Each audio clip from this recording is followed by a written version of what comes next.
So once I have GIMP open and I'm going to create something, maybe like I'm going to create a background with text, I'm going to draw, I would need to go to File and I'm going to go to New. And this allows you to determine the dimensions of your open space. And so I'm going to click OK with just the width being 640 and the height 400. Now these are pixels.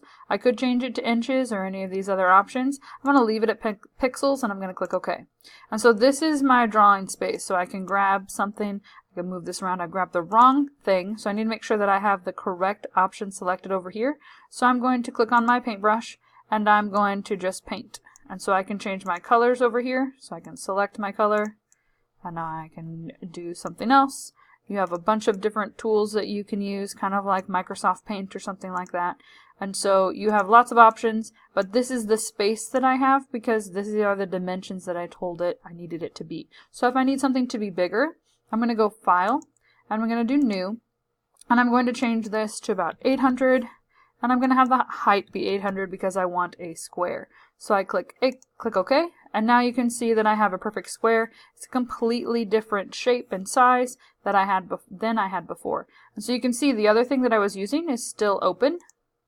And we just have two little tabs. And so these are unsaved projects. So if you ever complete something, but you did not have time to export it, then you would want to go File, and you would do Save. If this is the very first time you're saving something, you would do Save As. And then this needs to be saved in your H drive. So you'll want to click on your H drive.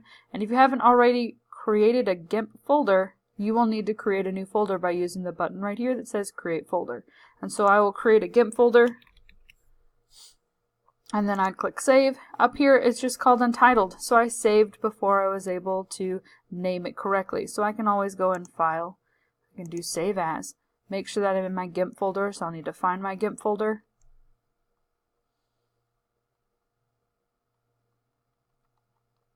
And if you can't find it, you may need to go back and change it. So here I can see that I just named this in a separate folder. It didn't create the folder that I had asked it to create. So I need to type GIMP, and then I need to hit Enter, and it creates my folder for me. And then up here, you need to change the name. You can see that this says .xcf. This is an editable GIMP file. You do not want to change the XCF because that will mess up your document. So this is just my practice. So I'm just going to name it Practice, and then I'm just going to click Save. And now it's something that I can open up again.